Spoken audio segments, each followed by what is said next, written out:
वहीं जी न्यूज के सवाल पर बोले गृहमंत्री अमित शाह कि घुसपैठियों को निकाला जाएगा और बंगाल को घुसपैठ मुक्त बनाएंगे। आज एक प्रेस कॉन्फ्रेंस की थी गृहमंत्री अमित शाह ने, जहां पर जी न्यूज ने उनसे सवाल पूछे। उन्होंने कहा कि इसी प्रेस कॉन्फ्रेंस में कहा भी कि बीजेपी बंगाल के पहले चरण के चुनाव में 110 से ज्यादा सीटें जीतेगी और सरकार आने के बाद घुसपैठ मुक्त बंगाल होगा। नीरज जी, जी न्यूज। अमित जी, कोलकाता के आसपास के बहुत से ऐसे इलाके हैं जहां पर बहुत सारे घर खाली मिल रहे हैं। कहा यह जा रहा है कि वहां पहले बांग्लादेशी रहते थे, अब वो लोग छोड़कर यहां से चले गए हैं। तो ये चुनाव की आहट से पहले ही बहुत सारे घर खाली हैं, लेकिन अभी बहुत सारे ऐसे घर भी हैं जहां लोग कहते हैं कि अभी घुसपैठ है, लोग रह रहे हैं और बड़े ऑर्गेनाइज वे में घर मकान बसाने का काम किया गया था।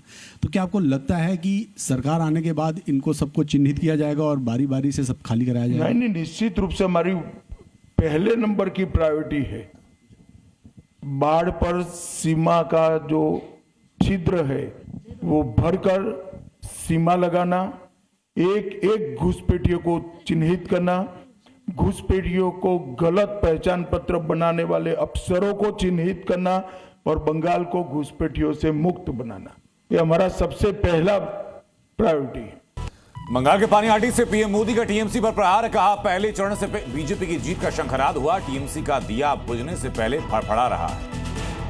बंगाल में बंपर मतदान पर बोले अमित शाह। कहा 152 में से 110 से ज्यादा सीटें जीतेगी बीजेपी, बंगाल को घुसपैठ मुक्त बनाएंगे। पीएम मोदी ने बंगाल में हुगली नदी में किया नौका विहार, नाविकों से भी की मुलाकात, साझा की तस्वीरें। बिहार के सीएम सम्राट चौधरी फ्लोर टेस्ट में पास, बिहार विधानसभा में हासिल किया विश्वास मत, तेजस्वी के बयान पर किया पलटवार। पश्चिम बंगाल में पहले चरण में बंपर मतदान पर सुप्रीम कोर्ट ने जताई खुशी। कहा बंगाल में वोटिंग परसेंटेज देखकर खुशी हुई। कांग्रेस नेता पवन खेड़ा को हाईकोर्ट से झटका, गुवाहाटी हाईकोर्ट ने अग्रिम जमानत की याचिका खारिज की। यूपी एटीएस ने नोएडा से 2 आतंकियों को किया गिरफ्तार, विदेशी हैंडलर्स और पाकिस्तानी गैंगस्टर के संपर्क में थे दोनों। नोएडा से गिरफ्तार आतंकी तुषार के परिवार का बयान। कहा तुषार को मानसिक बीमारी, समीर के परिवार ने भी बताया निर्दोष।